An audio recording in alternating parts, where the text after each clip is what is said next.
हरे कृष्ण। तो परम पूज्य श्री श्रीमद लोकनाथ स्वामी गुरु महाराज की जय। ओम अज्ञानतिमिरान्धस्य ज्ञानाञ्जनशलाकया चक्षुरुन्मिलितं येन तस्मै श्रीगुरवे नमः। श्रीचैतन्यमनोभीष्टं स्थापितं येन भूतले स्वयं रूप कदा मह्यं ददाति स्वपदान्तिकम्।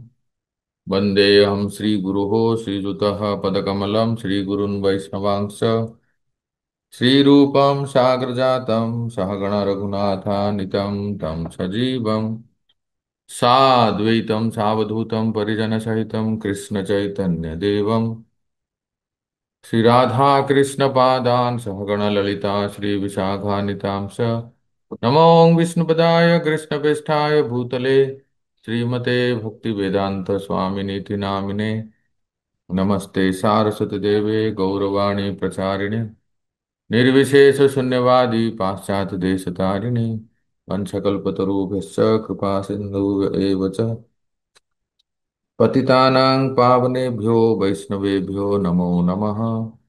जय श्री कृष्ण चैतन्य प्रभु नित्यानंद श्री अद्वैत गदाधर श्रीवासादि गौर भक्त वृंद।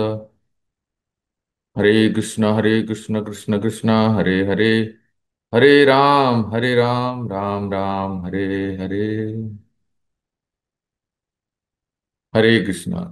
गुरवे गौरचंद्राय राधिकाय तदालय कृष्णाय कृष्ण भक्ताय तद्भक्ताय नमः। हरे कृष्ण। तो श्रीमान पद्ममाली को बहुत बहुत धन्यवाद। वैसे थोड़ी व्यस्तता है, प्रभु जी को विनती किया कि आगे हो सकता है क्या, लेकिन प्रभु जी ने कहा कि नहीं, शेड्यूल हो गया है तो सब लोग प्रतीक्षा करते हैं, तो किसी तरह से समय निकाल के हम थोड़ा चर्चा करेंगे।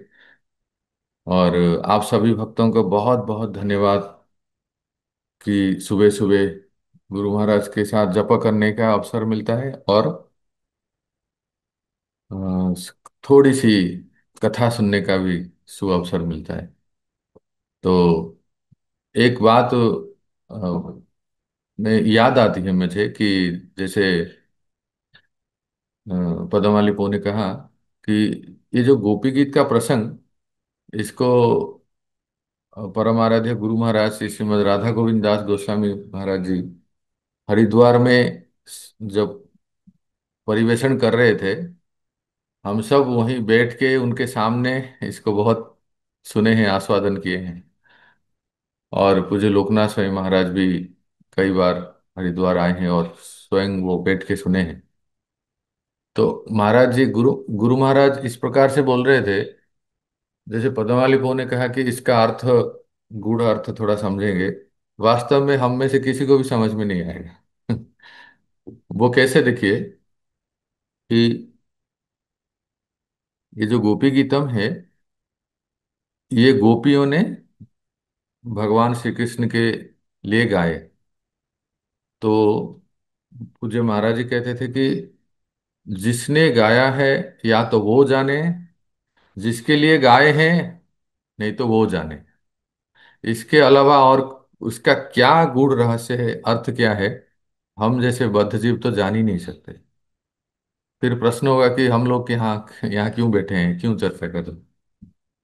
तो आचार्यगण कहते हैं कि गोपी गीत का वास्तविक गूढ़ अर्थ, ये वक्ता गोपियां और श्रोता जिसके लिए कह रहे हैं भगवान श्री कृष्ण, पर इन्हीं के कृपा से जो हमारे आचार्य हैं, जैसे श्रीधर स्वामी पाद हुए, विश्वनाथ चक्रवर्ती पाद, जीव गोसाई पाद, सनातन गोसाई पाद, इन लोगों ने जो, और भी इन प्रमुख तो गौड़ीय आचार्य हैं, ये इन्होंने जो टीका लिखे हैं, उस उसे जो गोपियों के भाव के थोड़े से छींटे, रिमिनेंट्स उनको प्राप्त हुआ है। और फिर वो अपने वक्तव्य दिए हैं। और उस छींटे में से थोड़ी सी जो है शिल प्रभुपाद जी और गुरु महाराज की कृपा से, बिंदु में से भी और भी जो शेष अंश होता है, वो हम सबको प्राप्त होता है। सुनने के पढ़ के सुन के ऐसे। तो इसलिए केवल 2 सत्र में थोड़ा थोड़ा थोड़ा थोड़ा थोड़ा थोड़ा बस अनुवाद करते हुए जाएंगे जितना संभव है। अन्यथा जैसे मैंने कहा ना, हरिद्वार में तो इसके ऊपर 7 दिन की दो दो सत्र 14 कथाएं, 14-15 कथाएं ऐसे होते थे, सुनते थे हम लोग। तो शुरुआत करते हैं भक्तों। सबसे पहले तो ये कार्तिक मास है, शरत ऋतु है। तो शरत ऋतु जब आई तो भगवान श्री कृष्ण स्वयं प्रफुल्लित हो गए देख के पूरे ये जो ऋतु का जो प्रभाव है, और विशेष करके शरत काल में चंद्रमा खिलती है। तो इसकी शुरुआत ऐसी होती है, श्री बादरायणी उवाच भगवानापिता रात्रि शरद फुल्ल मल्लिका वीक्षरन्तु मनश्चक्रे योग मायाम उपासितः। तो पहला दिन जो हमने कार्तिक का पहला दिन करते हैं ना, शरद पूर्णिमा, तो पहला दिन जो है भगवान देख रहे, भगवान भी ताह रात्रि, उन रात्रियों को, बस वो एक ही रात्रि था, उस एक रात्रि में अनेक रात्रि मिल गए थे, वो किसी को पता नहीं चला, केवल भगवान को पता है। उन रात्रियों को भिक्ष देखा जिनमें क्या हुआ, शरत, शरत ऋतु की मल्लिका, मल्लिका के जो कई पुष्प हैं, जैसे वेला, चमेली इत्यादि पुष्प उत्फुल्ल अर्थात खिल रहे थे। और फिर योग मायाम उपासित थे, योग माया का आश्रय लेकर, यहाँ महामाया नहीं, भगवान की लीला में हमेशा योग माया है, योग माया का आश्रय लेकर रंतुम मन चक्रे, रास करने की विचार किए, भगवान ने विचार की। तो ये जस्ट शरतोत्सव का पहला श्लोक है। उसके बाद फिर आप सब प्रसंग जानते हैं। फिर भगवान जो है छिप जाते हैं, और फिर गोपियां उनको अन्वेषण करते हैं। करते करते जब उनको प्राप्त नहीं होते हैं और श्रीमती राधा रानी को छोड़ के भी चले जाते हैं, तो श्रीमती राधा रानी और समस्त गोपियां एक साथ में आके जमुना पुलिन में भगवान को पुकारते हैं, गीत गाते हैं। सब सपक्ष विपक्ष सब एक हो जाते हैं, जैसे चंद्रावली आदि विपक्ष गोपी और श्रीमती राधा रानी आदि सपक्ष गोपी। तो ये सब एक होके भगवान को पुकारते हैं, जैसे हम लोग उस उन्हीं के ही पद चिन्हों पे चल के कार्तिक मास में सर्वत्र साथ में आके गोपी गीत हम गाते हैं। तो ये बहुत ही सब सर्वश्रेष्ठ गीत है, जिसको गाने से विशेष करके कार्तिक मास में, कि कोई भी साधारण से साधारण जीव, हम जैसे साधक साधक जो हैं, उनमें भी भगवान के प्रति रति, राधा कृष्ण के प्रति आसक्ति जागृत होती है, केवल गाने से। अगर अर्थ समझ लें तो वाह वाह, कहना क्या है, तो उसमें मन रम जाते हैं। फिर से रिपीट कर रहा हूं, केवल गाने से इतना अच्छा लगता है कि मैं देखा हूँ वृंदावन मंदिर में जो गाते हैं, कि कई लोग जो नए लोग हैं, जो भक्ति में एकदम नए आए हैं, इंट्रोड्यूस हुए हैं, विजिट करने आए हैं, वो भी मुझे कहते हैं, अरे प्रभु जी आपके मंदिर में जो वो जो कार्तिक मास में सब मिल के गाते हैं ना, पता नहीं कितना आनंद आता है वो। मेरे कुछ कजिन, कुछ भैया ये सब आए थे, वो डिवोटी नहीं है, पर वो गोपी गीत के वो माहौल जो है, वहाँ जो संगत होती है, जो सब साथ में गाते हैं, उसको देख के बड़े प्रसन्न हो जाते हैं। मैंने कहा भैया अगर आप इसका अर्थ समझ लें तो आप तो इस्कॉन मंदिर छोड़ के जाएंगे ही नहीं, इतना सुंदर अर्थ है उसका। तो हम लोग भी थोड़ा थोड़ा अर्थ समझ लेते हैं, तो हम जब गान करेंगे या करते हैं, उस समय वो अर्थों को हम लोग याद आएगा और आस्वादन करेंगे। तो परम पूज्य श्री श्री लोकनाथ स्वामी महाराज ने इसका रिकॉर्डिंग्स जो गाए हैं, इसका जो स्वर है, लय है, वो महाराज जी का रिकॉर्डिंग्स उपलब्ध है, आप सब सुने ही होंगे। अवश्य सुनेंगे, सुनिए। और गुरु महाराज का कथा है, तो दोनों हमारे पास है। गीत और कथा दोनों हम सुन सकते हैं। तो इस प्रकार से जब सब एक साथ आके गाते हैं, श्री गोप्यौचुः जयति तेधिका जन्मना व्रजः श्रयत इंदिरा शाश्वतत्र हि दयितदृश्यतां दिक्षु तावका त्वयि धृतांस्तव त्वां विचिन्वते। तो प्रथम श्लोक में गोपियां क्या कहते हैं, सुनिए। कहते हैं ते, अर्थात जयति ते अधिकम। ते आपके, क्या है, जब से आप ब्रज में जन्म हुए हैं, मतलब भगवान श्री कृष्ण से कर, इतना ध्यान रखिए, जब गोपियां गीत गा रहे थे तो भगवान श्री कृष्ण पीछे पीछे सब सुन रहे थे, अदृश्य अलक्षित रूप से। तो हम लोग भी जब कीर्तन करते हैं, जपा करते हैं और गोपी गीत गाते हैं, सब सुनते हैं ठाकुर जी। सबके घर के अल्टर में है, सबके पास है, और मंदिर में तो है ही। तो इसलिए उनको रिझाने के लिए सुनते हैं। अभी भी जो हम उनकी कथा कह रहे हैं ना, मैं राधा श्याम सुंदर से प्रार्थना करके आया हूँ कि हे गिरिराज जी, हे राधा श्याम, कुछ शक्ति दीजिए कि मैं आपके आपके द्वारा जो गाई हुई गीत को थोड़ा थोड़ा अर्थ कर सकूं। तो वो सुनते हैं, ठाकुर जी सुनते हैं। ते आपके जन्मना ब्रज, जन्म से, आप जब आपके ब्रज में जन्म से इस ब्रज की महिमा अधिकम, अधिक हो गया है, पहले से ही अधिक हो गया। अधिकम जयति, बढ़ गया है?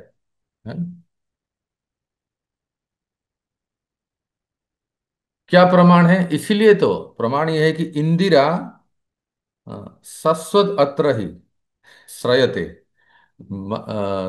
लक्ष्मी जी निरंतर शाश्वत रूप से यही ब्रज में वास कर रही है। और वैसे भी आपने देखा होगा, बेलवल में निरंतर वास करती है। हम भी जाते हैं तो दर्शन करते हैं बेलवन में निरंतर। एक तो ये है, दूसरा कि ब्रज की ऐश्वर्य, ब्रज की धन धान्य से परिपूर्ण हो गए सब, सबके ऐश्वर्य बढ़ गए। आप सब जानते हैं, नंद बाबा के ही 9 लाख गाय थे, ऐसे अनेक गोप। और जिसके 11 लाख गाय होते हैं, उनको एक उपाधि जाती है, उपाधि दी जाती है, और वह है वृषभानु। तो हमारे श्री जी के, किशोरी जी के पिताजी के तो 11 लाख गाय हैं, वो वृषभानु बाबा है। तो ये कह रहे हैं, जब से आप आए हैं, ब्रज की ऐश्वर्य और धन सब कुछ वृद्धि हो गया है। लक्ष्मी जी यही वास कर रही है। हे दयित, हे प्रियतम, दृश्यताम, देखो तो। सभी गोपियां कह रहे हैं, हे प्रियतम श्री कृष्ण, दृश्यताम देखो। त्वयि धृता सब, आपके लिए जो प्राण धारण करने वाली, मतलब हम लोग गोपियां जो है। हाँ, इसमें देखो भक्तों, एक बात बता देते हैं कि इसका तो व्याख्या तो बहुत है, परंतु इसके दो दो व्याख्या हैं। एक साधक के भाव से व्याख्या है, जैसे हम लोग साधक हैं, विश्वनाथ चक्रवर्ती पाद प्रत्येक श्लोक के दो दो व्याख्या करते हैं। और जो दूसरी व्याख्या है, वो गोपियों के भाव से। तो हम तो साधक हैं, इसलिए साधक के भाव से ही ये है। कहते हैं कि देखो देखो, आपके लिए जो हम प्राण धारण किए हैं, तावका आपकी गोपिका हैं, त्वाम आपको, दिक्षु विचिन्वते, सभी दिशाओं में यमुना पुलिन में खोज के ढूंढ के भटक रही है। त्वयि धृतांग सब, त्वांग विचिन्वते, हम खोज रहे हैं, हम लोग ढूंढ रहे हैं। आप क्यों अदृश्य हो गए? आप दर्शन दीजिए।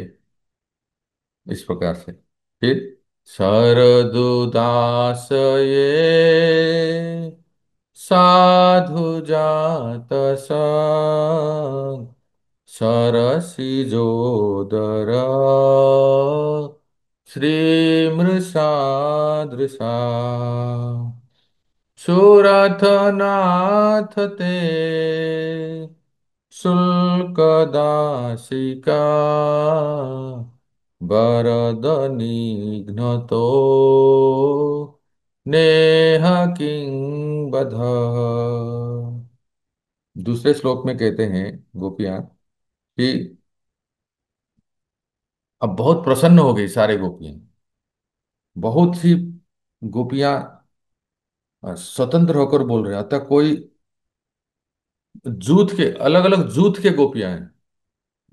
जूथ समझते हैं ना, एक एक ग्रुप, जो हम इंग्लिश में कहते हैं ना, एक एक ग्रुप। तो कई गोपियां थे ना, एक एक राधा रानी के जूथ के, चंद्रावली के जूथ के, ललिता के, ऐसे जो अलग अलग जो जूथ के गोपियां, कोई श्लोक कोई बोल रहे हैं, कोई जूथ के गोपियां कोई श्लोक कोई बोल रहे हैं, तो एक एक जूथ के गोपियां ये श्लोक बोल रहे हैं। ऐसे सभी गोपी गीत के सभी श्लोकों को ऐसे ही समझना चाहिए कि जूथ के जूथ गोपियां एक एक श्लोक बोल रहे हैं, तो बाकी सब सुन रहे हैं। तो वो कहते हैं कि शरद उदास दे, शरद, शरतकालीन उदास है जलाशय में साधु जात, शरतकालीन जलाशय में साधु जात सर सत सत सरस, जो सरोवर में जो कमल खिले हैं, जो बहुत सुंदर कमल खिले हैं, सुंदर कमल। तो कहते हैं कि हे सुरतनाथ, हे श्री कृष्ण, हे अभिष्ट प्रदात नाथ, हम आपकी बिना मोल की दासियां हैं। आप हमें कुछ मत दीजिए, हमें हमें आपसे कुछ चाहिए ही नहीं, बस हम आपकी दासियां हैं। तो क्या चाहते हैं, मानो भगवान पूछे क्या चाहते हो गोपियां। तो कहते हैं जैसे आप शरतकालीन जलाशय में अतिशय सुंदर विकसित कमल की कर्णिका के सौंदर्य को चुरा लेने वाले नेत्रों से हमें घायल कर चुके हैं। शरतकालीन ऋतु में जलाशय में जो चंद्रमा का किरण पड़ती है, उसमें भी जो रात्रि में एक कमल खिलती है, लिली कहते हैं उसको इंग्लिश में। तो उस कमल के कर्णिका के सौंदर्य को चुरा लेने वाले नेत्र, आपके नेत्र में इतनी सुंदर लालिमा है कि आपके नेत्रों को देख के हम सब घायल हो चुके हैं, गोपियां कह रही। तो आप क्या नेत्रों से मारना वध नहीं है, अस्त्रों से हत्या करना ही वध होता है? तो गोपियां कह रहे हैं कि क्या केवल अस्त्रों से ही वध करते हैं? आप जो तिरछी चितवन से, कटाक्ष से हम हमें देखे हैं, देखते हैं, जिससे हम बिल्कुल घायल हो जाते हैं। तो ये इस श्लोक में भगवान की जो नेत्रों की, एक सेकेंड, आ गया मेरा नोट्स। हे अभिष्ट प्रदान करने वाले प्राण वल्लभ, जरा बतलाओ, तो क्या शस्त्र के द्वारा वध करना ही वध है, नेत्रों से वध नहीं? नेत्रों से वध करना वध नहीं होता है, आपने तो नेत्रों से ही वध कर लिया ऐसे कहते हैं। तीन, विष जलाप्ययात् व्याल राक्षसा, वर्षमारुतात् वैद्युत्यानलात्, वृषमयात्मजात् विश्वतो भयात्, ऋषभते वयम् रक्षितामुः। अब गोपियां कह रहे हैं, हे पुरुष श्रेष्ठ, अब याद कर रहे हैं कि आप हमें कहाँ किस किस किन किन विपत्तियों से रक्षा किए हैं, कैसे हम आपको भूल सकते हैं। हे पुरुष श्रेष्ठ, कालिय हृद के, पहले कहते हैं विष जलापयान, कालिया हृद के विषैले जल का पान करके समस्त प्राणी मृत प्राय हो गए थे।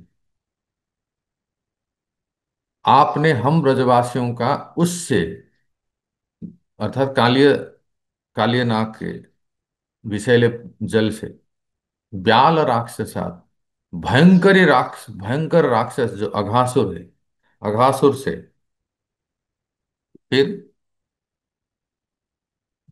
वर्ष मारुतात, वैद्युत्यानलात, इंद्र के कोप वर्षण आंधी बिजली से, जो देवराज इंद्र वर्षा किए हमारे सौभाग्य से, गिरिराज के तलहटी से, ये आपको बोल रहे हैं। तो भगवान ने गिरि गोवर्धन को धारण किए थे, तो इसका याद कर रहे हैं गोपियां। फिर कहते हैं वृषमयात्मजात, और किससे? तृणावर्त से, अरिष्टासुर से, व्योमासुर से, और भिन्न भिन्न भिन्न भिन्न भिन्न अनेक प्रकार की विपत्तियों से आपने पुनः पुनः हमें रक्षा किया। तो फिर क्या? ऋषभते वयम रक्षिता मुहु, हे प्यारे श्याम सुंदर, जिनकी रक्षा की जाए क्या उनका वध करना उचित है? आप जो बिना दर्शन दिए हमें वध कर रहे हैं, आपने फिर इतने दिनों से हमें रक्षा ही क्यों किया? वैसे भक्तों, ये जो 31वें अध्याय में गोपी गीत है ना, इसमें ये ये जो वर्णन हो रहा है, कुछ घटनाएं भविष्य में होने वाली है। जैसे अरिष्टासुर का वध और व्योमासुर का वध जो है, भविष्य की घटनाएं होने पर भी ब्रज देवियों ने गर्गाचार्य एवं भागुरी मुनि के मुख से इस वृत्तांत को परंपरा क्रम से सुन रखा था। तो पहले से इन लोगों को थोड़ा आभास था कि आने वाले जितने दैत्य आएंगे और श्री कृष्ण उनको रक्षा करेंगे। तो कुछ भविष्य में होने वाले विपत्तियों को भी अभी इसमें गिना रहे हैं। ये सब दैत्यों से आपने रक्षा किया, क्या अभी आप हमें दर्शन नहीं दे रहे हैं? और क्या ये सही है? हमें अभी जिस प्रकार से हमें आप दर्शन बिना दिए वध कर रहे हैं। फिर कह रहे हैं न खलु गोपिका नंदनो भवान अखिल देहि नाम अंतरात्मद्री विखन साथिनो विश्वगुप्त सखौ देवान सात्वताम कुले। कहते हैं हे सखे, एक साथ।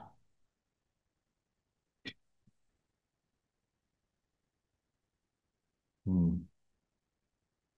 तो देखिए, नखल गोपिका नंदनो भवान अखिल देहि नाम अंतरात्मधृत विखन सारथी तो विश्वगुप्त, ये सख, ये जो सख शब्द है ना, इस ये संबोधन है, हे सखे। तो गोपियां कह रहे हैं कि सखी शब्द को देखो, दो है संस्कृत में, सखी भी है सखा भी है। सखी में भी संबोधन सखे है, सखा में भी संबोधन सखे है। तो गोपियां श्री कृष्ण को सखे कह रहे हैं, हे सखे, आप केवल यशोदानंदन ही नहीं है। नखल गोपिका नंदनो भवान, गोपिका, आप केवल यशोदानंदन ही नहीं है, तो फिर क्या हूं मैं? कहते हैं अखिल देहि नाम अंतरात्मदृक्, अपितु समस्त विश्वों के प्राणियों के अंतर्यामी है। तो गोपियों को पता था कि ये ये परमात्मा है। आप केवल यशोदानंदन ही नहीं है, अपितु समस्त विश्व के प्राणियों के अंतर्यामी है। क्योंकि विश्व पालक होने के कारण आप विश्व के अंतर्गत हमारा भी पालन करें। कहने का अर्थ है, आप जब समस्त विश्व को पालन करने वाले हैं, तो फिर हमें क्यों नहीं पालन कर रहे हैं? हमें अदर्शन दे के हमें मर्माहत क्यों कर रहे हैं? ये कहने का। फिर क्या कहते हैं? विखन सारथी तो विश्वगुप्त, विखन सारथी तो अर्थात ब्रह्मा जी की प्रार्थना से आप विश्व की रक्षा करने के लिए कहाँ आए हैं? सख उदयीबान सातोताम कुले, विश्व की रक्षा करने के लिए आप सातोत कुल में अवतरित हुए हैं, जन्म लिए हैं। हे हे सखे, हे श्याम सुंदर, सर्वंतर्यामी होने पर भी आप पर अंतर्यामी परमात्मा हैं। आप जीवों को दुख देकर सुख पूर्वक बैठे हैं। हम गोपियों को परमात्मा तो परमात्मा जैसे उदासीन क्यों हो रहे हैं? परमात्मा जानते हैं उदासीन रहते हैं कि उपद्रष्टा अनुमंता। भाई आप जो भी करें चोरी करे, डकैती करे, भक्ति करे, वो टोकते नहीं है। बस वो उपद्रष्टा अनुमंता की तरह रहते हैं। हाँ, और जब भगवान के भक्त होते हैं तो फिर उनको गाइड करते हैं। तो आप भी ऐसे परमात्मा की तरह ऐसा क्यों, जबकि आप अंतर्यामी हैं, आप सबकी दुख दर्द को जानते हैं, फिर भी उदासीन क्यों हैं? ये कहते हैं। 4 श्लोक हो गए तो पद्ममाली प्रभु जी, बाकी का कल पढ़े। क्या विचार है आपका? अभी समय हो गया है ना? या और एक श्लोक ले लें? प्रभु जी कहाँ गए? तो ये और एक श्लोक ले लेते हैं।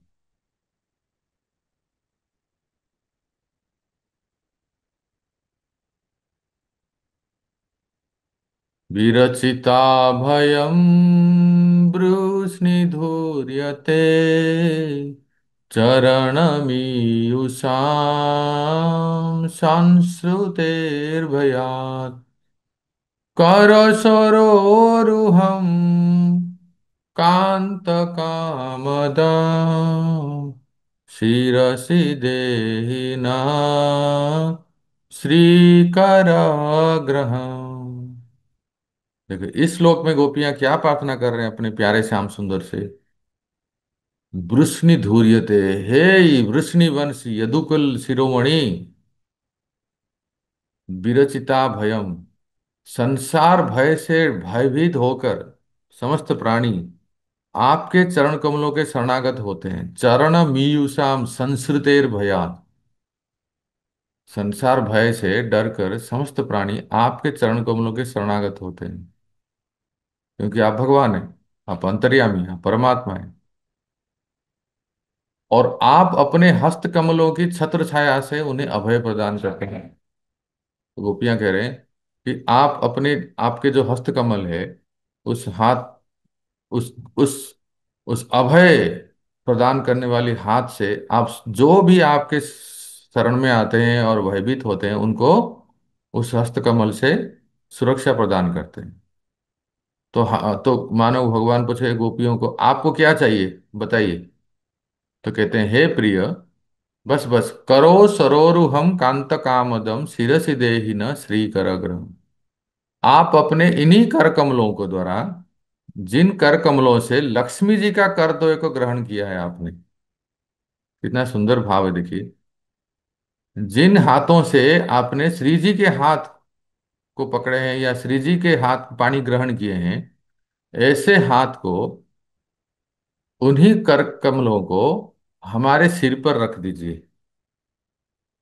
बस हमें यही चाहिए, हमारे सिर पर भी रख दीजिए। तो गोपियों का कितना शुद्ध भाव है, परिशुद्ध भाव है।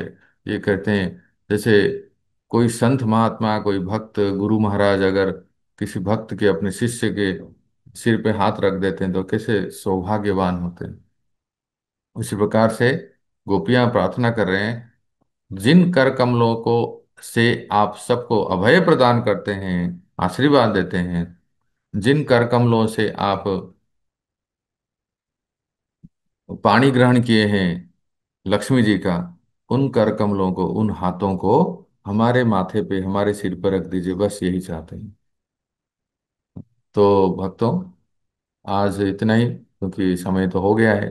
पद्माली बहू ने इतना समय दिया था। तो ये देखिए, आज जितना श्लोक हमने पढ़ा, उन श्लोकों को जो हमने अर्थ समझा, अब जब गोपी गीत हम गाते हैं ना, आपको वो अर्थ याद आएंगे जैसे जैसे हम पाठ करते हैं।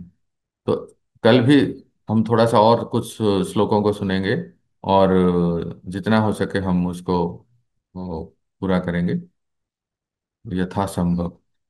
हरे कृष्णा।